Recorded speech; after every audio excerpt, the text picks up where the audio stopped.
Hello,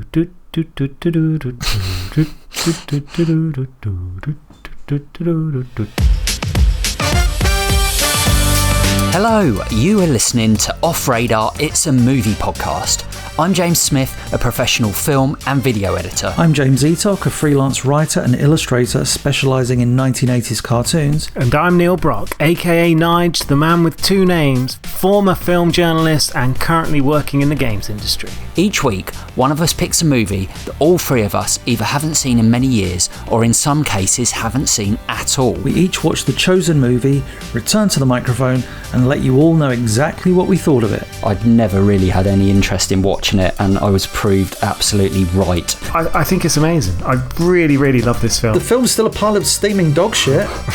If you fancy joining in and suggesting a movie for us to watch, why not tweet us at Off Radar Podcast or email us on offradarpod@gmail.com. If you like what you hear, please subscribe, share, and by all means, leave a review. For now, strap in, turn the volume up, and let's go Off Radar. Hello, and welcome back. Oh, we started. We have started right away. That's how we begin. That's how we roll. That's how we begin the start. Welcome back to the podcast. I'm James Smith, and that little chuckler was James Eatock. Hello. And the silent assassin is Neil Brock. Hello there. I knew you were going to do that. You knew it. I thought you were going to do top of the morning to you then for a minute. Why is he doing South African? I don't get it. Today we are talking about a film called Banshees of Inisherin, which came out in 2022. This film was actually recommended by Tom Hooker. Hooker? Yeah, he's a cameraman I work with. I was telling about the podcast. Interestingly, with Tom, he will hate me for saying this, but I'm going to say it anyway. He was a camera assistant on In Bruges. Oh wow! Wow, celebrity listener. Yeah, he is now a camera op who I've worked with many times, and wow, he was quite interested for us to go away and talk about this film, especially with the In Bruges link, because this film was written and directed by Martin McDonagh, who did In Bruges.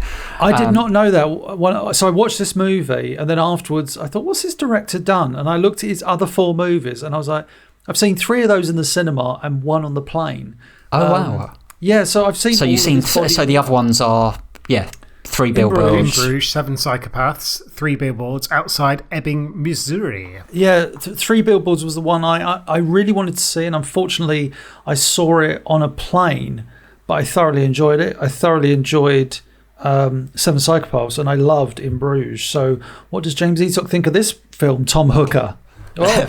We'll see. And the film... Yeah, so the film stars, talking of 7 Psychopaths, Colin Farrell's in that, isn't he? Yeah, so Colin Farrell is in this. Brendan Gleeson, so obviously both of them teaming back up after In Bruges with Martin McDonagh, and Kerry Condon, not Condom. Don't cut that out, Stu. Don't say that. Don't do the obvious. I guess first thing is Nigel's not happy with that. No comment. Kerry Condon. Well, actually, it's funny you mentioned Kerry Condon. She starred in Bally Kiss Angel, which was really Colin Farrell's big break. So way back when. Damn. So, how old was she in that? Well, it was in... She must have been about 11. Well, it's 1999, so she would have been 16. Oh, wow. Oh, so she was young then. Yeah, fair enough. Yeah. Wow. I guess starting point, had any of us seen this before it was suggested? No. Yes. Oh. What? Yes. Nice. I heard all the kind of Oscar buzz, I suppose, about it at the time. So, and my partner's a big fan of kind of... It sounds really strange to say, but kind of darker, dreary kind of films. Like she loves A Moody Sea, for instance, and I think this is exactly that type of film. And I was a huge fan of In Bruges, like massive fan. And whilst I enjoyed his other films, the fact it was bringing Farrell and Dominic Gleeson back together with the director, I thought... Brendan Gleeson, sorry. You said Dominic. Is his son, yes. Brendan Gleeson back together. I thought it was a great film to check out. Yeah, fair enough. I hadn't seen it, but yeah, really intrigued to watch it again, like the Oscar buzz. But yeah, first time watch for me, and Etok. And Etok, I asked you to give us a bit of a synopsis for this one. Oh, it's a James Etok synopsis. Oh, I love an Etok synopsis. Here we go. So, on the Irish Isle of Inisherin, Paddy, Colin Farrell, finds that his longtime friend Colm, Brendan Gleeson, no longer wants to associate with him. Colm reveals that as he is now in his twilight years, he doesn't want to waste any time engaging in pointless conversations. He believes that Paddy is quite dull. The film follows the fractured relationship between the pair as Colm takes rather drastic measure to ensure that Paddy does not speak to him and that he gets the message, do not speak to me. All of these bizarre antics are also experienced by Paddy's sister, Siobhan, played by Kerry Condon, and Paddy's young friend, Dominic, played by Barry... From EastEnders. I just suddenly thought, like, how am I going to get away with trying to say his surname when I haven't practiced saying Keoghan? Keoghan. No, young friend Dominic, Barry Keoghan, and the people of the small, rather insular island.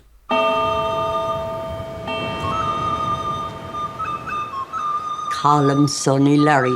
Didn't you and he used to be the best of friends? We're still the best of friends. No, you're not. Who says we're not? Sit somewhere else.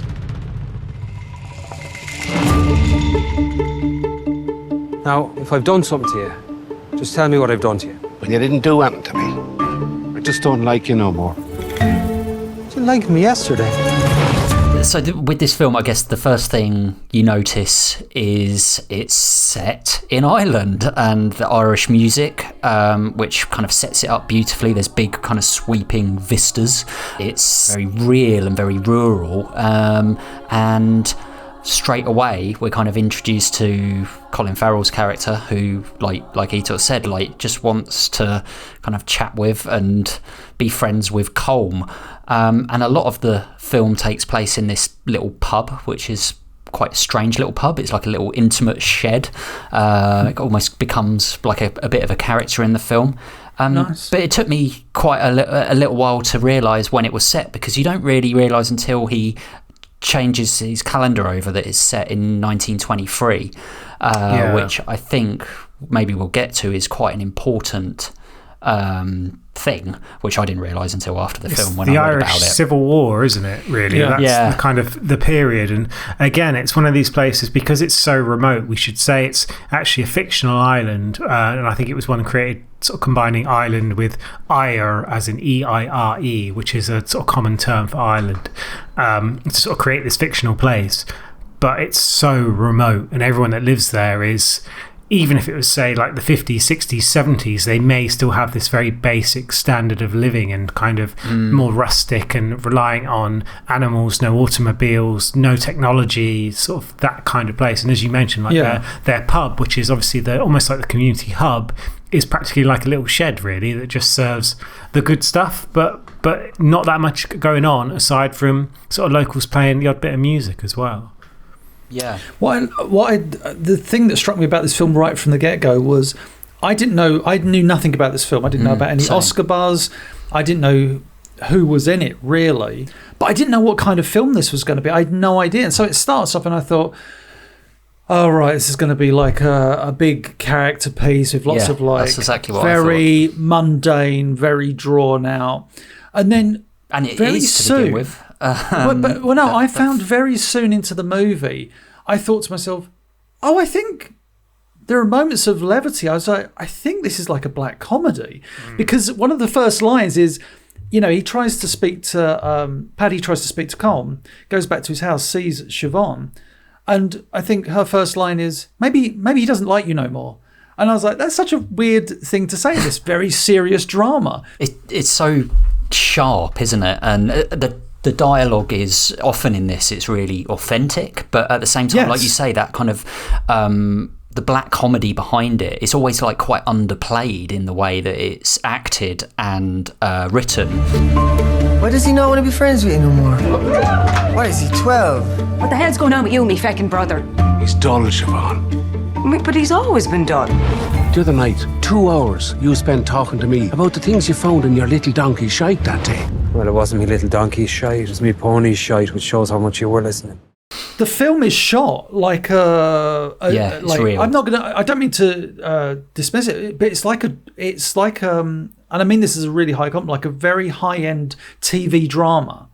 You know, it's very, very, it's beautifully shot and stuff, but I could see this on, you know, ITV one afternoon and be like, oh, what's this drama? And then, but it's really beautiful, but it's so funny how it's not the movie that if you were flicking channels and you caught 10 seconds of it, you'd get the complete wrong impression of the movie, I think, because I think it's so much more.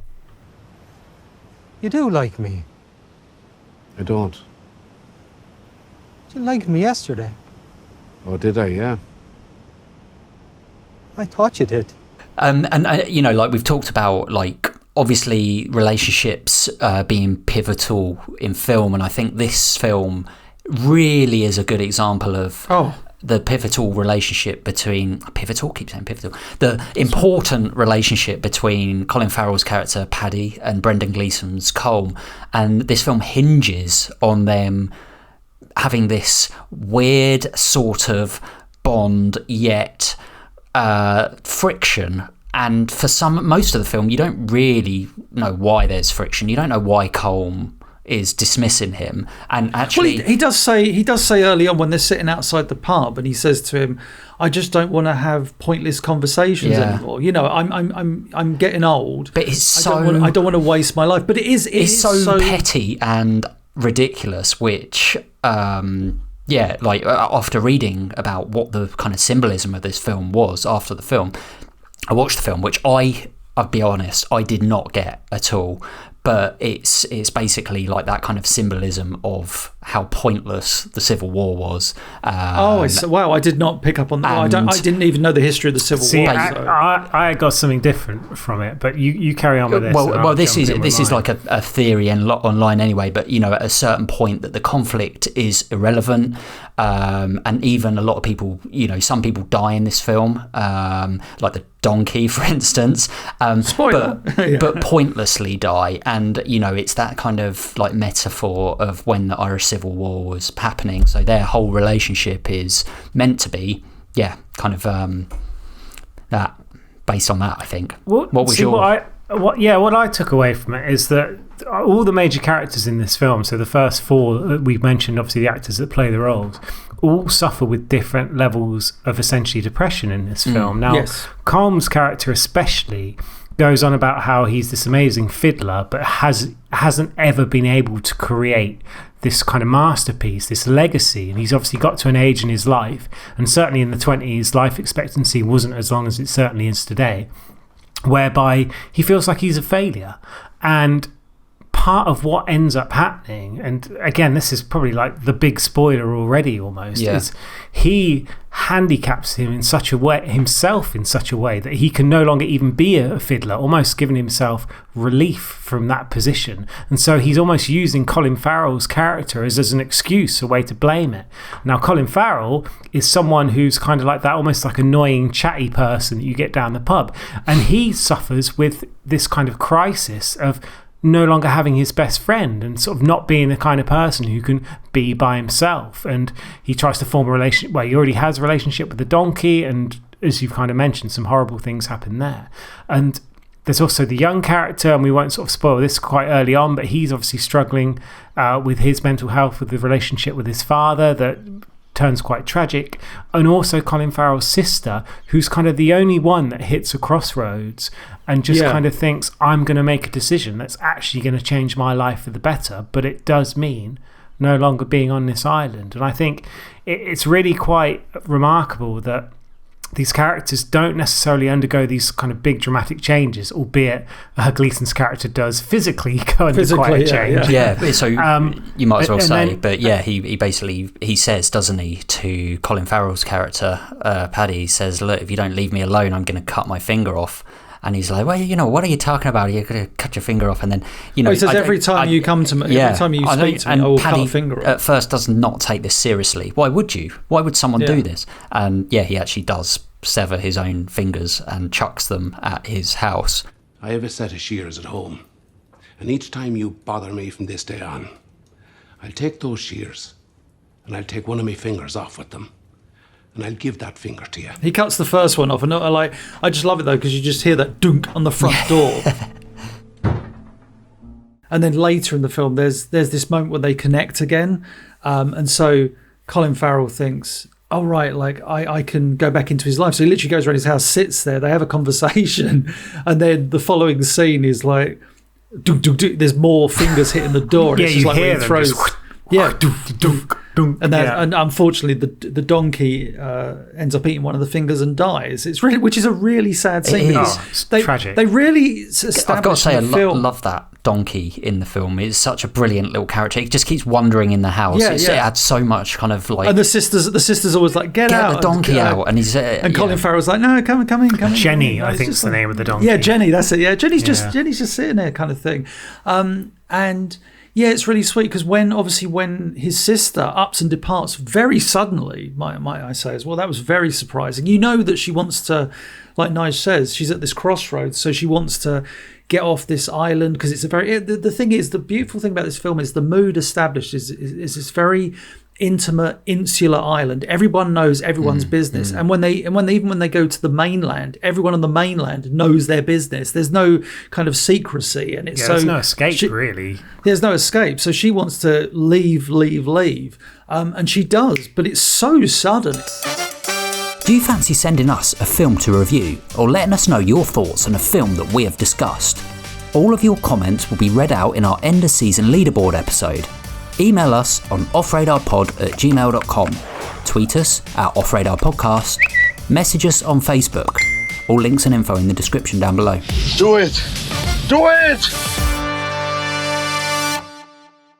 So obviously Dominic, Paddy kind of forms this kind of weird kind of fatherly bond with Paddy because Dominic is being beaten by his father, as you say, and it also kind of fills that void, obviously, of him not being able to talk to Colm anymore. That's as well. true, yeah. So he has a friend, and because other than his sister and the donkey, he's kind of getting really lonely and depressed and sad. The donkey.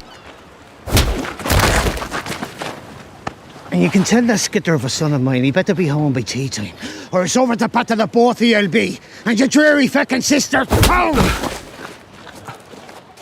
I think there's sort of a character we haven't really come across yet in this conversation, and that's Mrs. McCormick. And I think she kind of ties into, I would say, potentially Martin McDonagh's kind of like theatre background. Like she's that kind of that almost like Celtic legend, almost like a witch or something that's more from like a theatre base, like the Three Witches in Macbeth, for instance. And when she's on screen, it's always at a point where there's like a decision to be made or a crossroads, and it's really interesting how she kind of potentially influences or is there for those turning points. So for instance, when Colin Farrell's sister she leaves the island, she's kind of there staring, and then when well, a spoiler a little bit, when the poor chap ends up drowned and dead, she's there again, and it's you almost think like she's the person that's bringing the kind of the evil or whatever you want to call it, the bad situations, but she instead is the one who almost gives them the warnings in advance. She's trying to kind of say like these situations are coming. Like at one point she says there's death coming to the island. Well, there's a fascinating part when Paddy goes. This is before Colm's cut off his other three fingers. When Paddy goes to his house and they're sitting on the chairs. And he plays the piece for Paddy, and Paddy's like, that's fantastic. He goes, what are you going to call it? And he goes, I'm going to call it the Banshees of Inisherin. And he said, and they have this discussion about the Banshees, and I thought this was fascinating because I think it pays off in the movie right at the very end when he goes, I don't believe Banshees in the traditional sense. He said, like, I think they just, what was the word he wrote? They sit back, amused and observant. Observe, that's what he says. They sit back, amused and observe. And then jumping ahead, and this is the only time I'll do it, the very final shot of the film, or one of the final shots of the film, is Paddy walking away from Colm, and you see this woman that Nigel's been talking about just observing, and I'm like, oh, is she the metaphorical banshee, as it were? Is she like, or is she a legit banshee? And like Nige says, she doesn't really interfere. She advises and kind of sits back amused at the petulance and the pettiness of these people, on the island. Like Nigel says, when the sister leaves, when Siobhan leaves the island, you see her watching, but she's out of focus. It's very nicely done. Yeah, because you've got Colin Farrell in the foreground, and he kind of turns to look, and you think, oh, are we going to see who that is?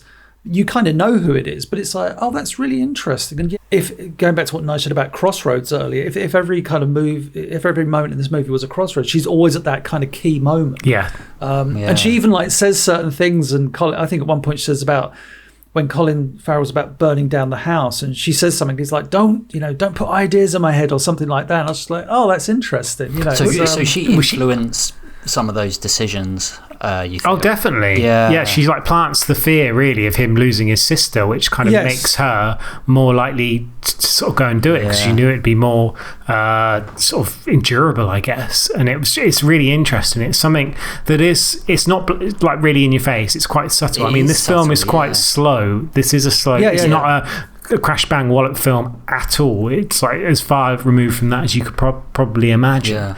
And I think it's just through that sort of subtleness and the sort of slow development that it actually is more impactful than, I think it's the sort of film, if you went back and watched a second time, you might even get more from it. And I think I completely agree with that. I certainly did. I'm sort of the only one here that's had the opportunity, I would say, to watch it twice, unless you just watched it and then sat down and watched it immediately again afterwards. But I think there is that kind of those layers to this film. I imagine this film is a film that really would split people, because you could go into this film expecting a certain level of film, and then all of a sudden it's almost flipped a bit, because it is quite surreal, and sometimes the meaning behind it is, as we've seen, it's like how you interpret it. It's not, this is all wrapped up into a nice little bouquet at the end to tell you what's happened. Obviously the most important thing in this film are the characters and the story of these characters, and in my opinion it does that really well. So you're really sold into these characters' world and life and emotions. They all the characters in this film, in a weird way, go on their own journeys, some more tragic than others, but they all go on their own journeys. And in the case of a couple of them, or a few of them, like I say with almost Paddy and Colm, they almost end up where they were before. Maybe not like friends again, but they neither of them get off the island. Colm has disfigured himself. But there's no real progression in that sense.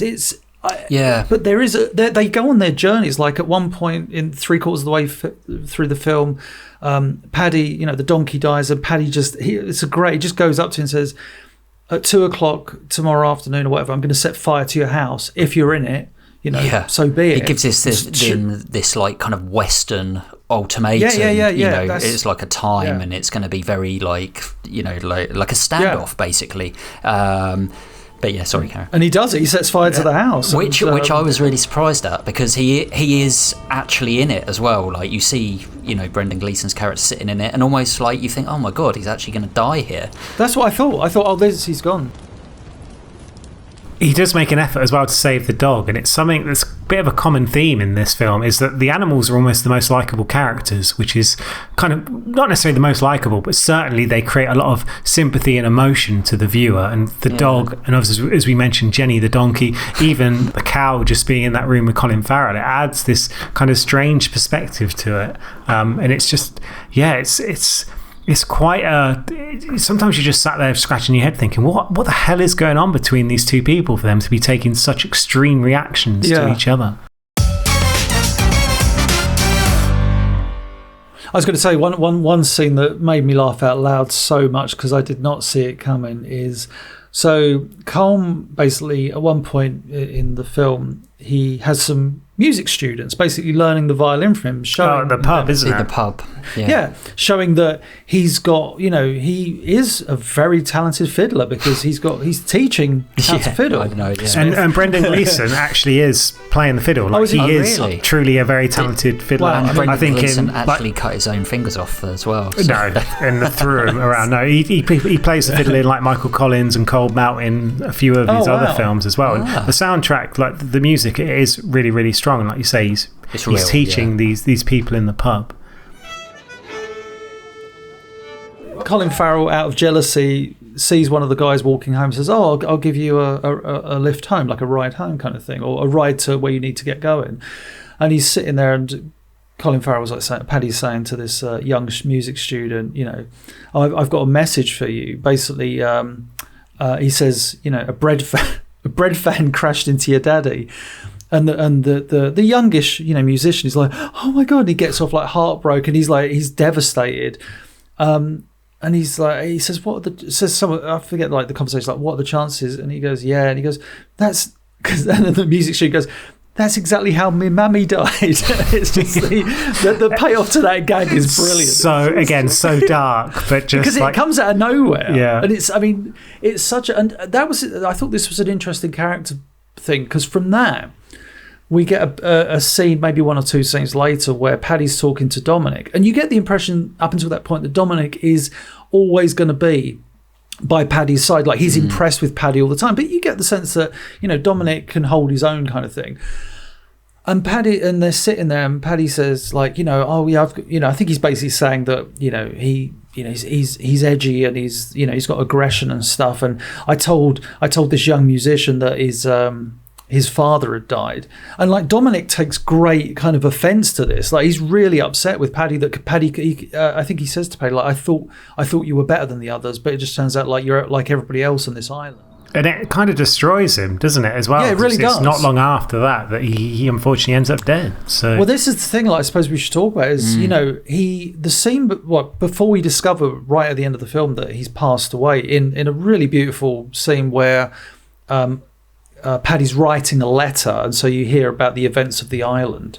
And yeah, Dominic, we learn, has passed away. Prior to that, the last time we see Dominic is when he approaches Siobhan, Paddy's sister, and basically asks her, I think he tells her he's in love with her and asks her out on a date. And she chicka wow wow. Yeah, very politely says to him, like, "Oh, thank you, but not really," kind of thing.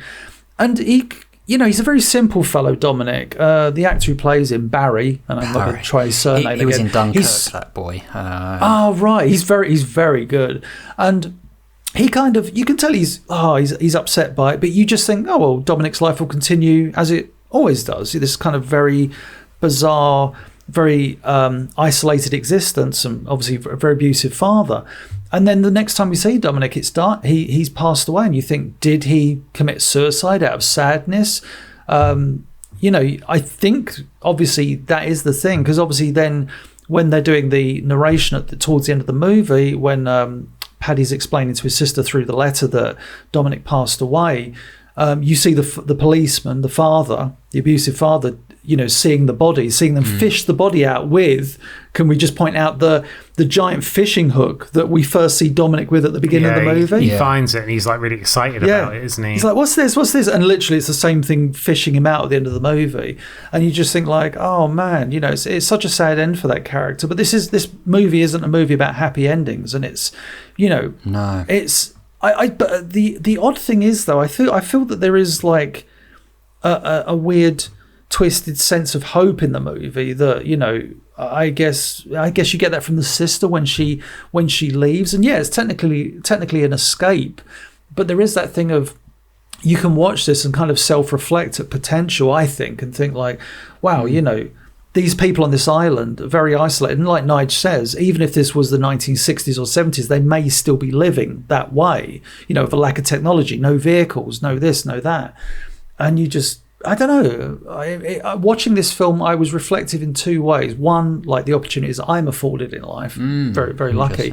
But also, I remember, like right from the get-go, putting myself in that situation of, imagine, just one of your friends just stopped talking to you. And I think we've all had that in some ways in our life, but to that end where you see them every day, you're going to bump into them every day, and they just no longer speak to you. I just found that, I kept putting myself in Colin Farrell's position and being like, how would I react to that? You'd be so frustrated at this person that you've known for years and years and years just no longer wants to speak to you. So I found it very interesting in that sense. It's playground stuff, isn't it? Well, yes, it's the thing, of, like, what you would be like as a child, but also like, you know, on the internet these days, like people get frustrated and kind of you know, those friendships go, you know, you end up arguing with loads of people on the internet all the time. I don't know, there's some weird comparison there, but just on that point, I was just going to say quickly, I think something to kind of really be aware of in this is, like, when we think about sort of olden times, there's such this kind of this feeling that life was hard and that people were tough and that kind of mentality. And yet you look at all these characters and they're all, the men especially, are really vulnerable. They're really sensitive. And it's something you don't really see in kind of period pieces or films about the past, that the men are actually very emotional. And it's something quite unique, I would say. It's not something I've seen in many films at all. And even with Brendan Gleeson's character, he tries to have this hard exterior, you know, that you're talking about in the pub, where he's playing the violin with pretty much no fingers and blood dripping onto the beer mats, and he's trying to give this, like, you know, but actually, like you say, he is vulnerable. It might not be in a necessarily on a physical thing, but he's so vulnerable because he's trying to prove something. He's trying to prove by cutting off his fingers, but it's taking that to extremes. Did you know you can now subscribe to Off Radar? It's a movie podcast on YouTube. You can watch exclusive trailers and listen to brand new full episodes. All links and info in the description down below. Somebody stop me! Trivia Nige. Are we at that time? Is that my name now? Trivia Nige? Trivia Nige. Have you got some trivia on this film? I got loads. I've always got trivia, haven't I? We've been speaking about the animal. We're speaking about Jenny, the miniature donkey that we all love so Can't much. help but think Jenny. She was completely CGI. So she was a Jim Henson puppet. She was actually a bloke in a suit. And well, it's actually Audrey 2 in a donkey puppet. So, but Jenny had never actually been in a movie before, and she was not a trained animal actor. And you know what they say about working with animals and children. She actually seemed to hate the experience, and according to Colin Farrell, was the biggest diva on set. But poor old Colin Farrell did have a number of issues with all the animals, in fact. So Jenny kicked him when he was like trying to hand feed her, so obviously not much love shown there. Even the dog that we were discussing earlier, such a lovely character, well, that bit Colin Farrell.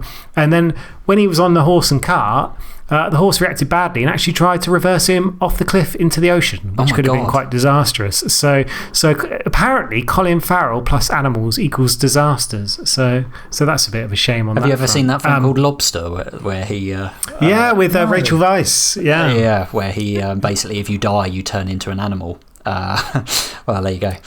Well, he's ruled out of being either of those three types of animals. It's a very, very weird film, and Olivia Colman. Yeah. Anyway, speaking of trivia, there's a couple more bits of trivia. One of the bits of trivia is the fact, like, we haven't really spoken about, like, the costume design, for instance. It's not something we speak about that often in film unless it really stands out. Well, they wanted to make it really authentic, so all the main characters, you may notice, kind of wear these quite thick sweaters, and they were all made by this same elderly woman called Delia Barry, who knitted them by hand. Specifically for the film, including the doubles for each sweater, so stunt doubles, etc. Like, she wasn't present on set. She didn't meet any of the actors prior to creating the pieces for them, but just to get an idea of how big an undertaking this was that the Colin Farrell sweaters apparently took over 100 hours for her to complete. So, bloody hell. So you've got this little old lady just there knitting away. So there you go. That's what you get for authenticism. So nice. Is that a word? And then the last one is a bit of a bizarre one in itself. So Barry Keoghan and Colin Farrell, apparently they lived in the same apartment while shooting in Ireland. But Keoghan actually admitted that he drove Farrell crazy by eating all his favourite cereal all the time. And Farrell said, basically, I'm not going to be your friend anymore. Well, he said it's like, Keoghan himself calls him like an older brother figure, but Farrell said it was like an experience in living in an episode of The Real World, which we mentioned in the Truman Show podcast, in fact. So you can imagine it was a bizarre relationship. So I imagine the documentary of those two living together comes out in a couple of years' time. Who knows? I'd love to have heard that. Stop eating my fucking cereal. That would be great. Like, Colin Farrell was just like, he curses like a sailor. Yeah. Oh, but I didn't actually mention as well, like, Martin McDonagh is actually in a relationship with Phoebe Waller-Bridge, who's starring obviously in the new Indiana Jones and film. And the creator of Fleabag, and Kelly So there you go. Oh, bit wow. more random relationship trivia. Nice. Good trivia. Nice. What do we think of the film? Where should we begin? Should we begin with Tom or you guys? I feel like Tom's going to be a big fan, given that he once worked with Martin McDonagh, and if he's like, oh, he didn't sort of get me on the cast to make this, I hate the jerk, 1 out of 10. That would be interesting. So yeah, Tom was obviously recommended this film for us to watch. Now, it's really interesting what Tom's put, because it's not often you get someone writing in and giving this kind of in Russian feedback. Yeah, it's in Russian. Luckily, I am fluent. Tom says, I would give this film a 5 out of 10 overall. Wow. Mainly for the atmospheric and thought-provoking film, but I didn't have a clue what was happening, but it did make me think and feel something. So I feel like Tom... Annoyed by the sound. Tom didn't quite know what to take from this film, which is fair enough. And I feel like a lot of people might, like I said earlier, some people might just not kind of, get like why, and like it's not explained. So it's interesting that a listener has given us a film that they don't necessarily love. Yeah, that's interesting. I was not expecting that. Neither was I when he recommended it. You caught us off guard, Tom Hooker. I like it. But more people need to write in and be like, watch Wimbledon again. I give it 1 out of 10. Don't even. Let's not. Who shall go? Shall I go? Do you want me to go? I'll go. Please go. I'll go.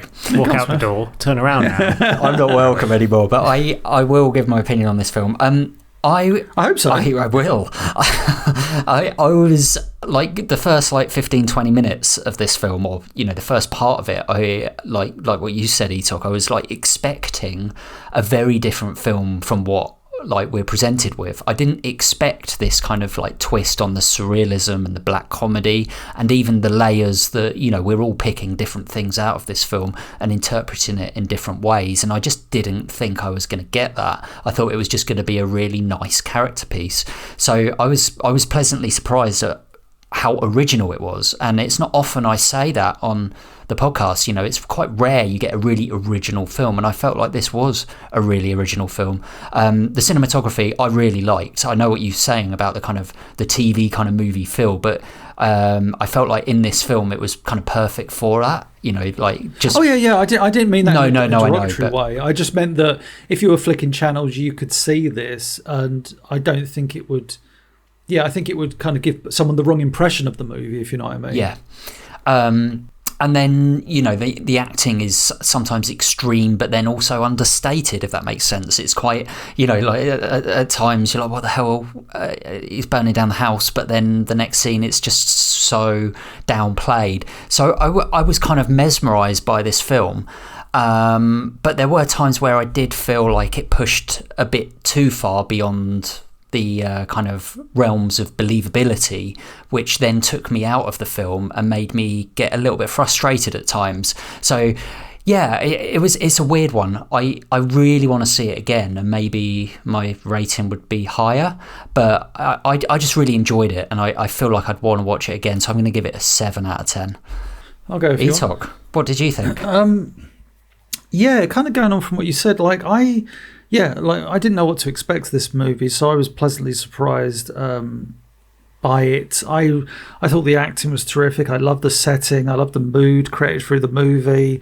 I loved the pettiness of the squabbles. I loved the characters. I thought the pace was great. I never checked out. I thought after the first few minutes, I'm going to totally check out this movie and just be sort of like, oh God.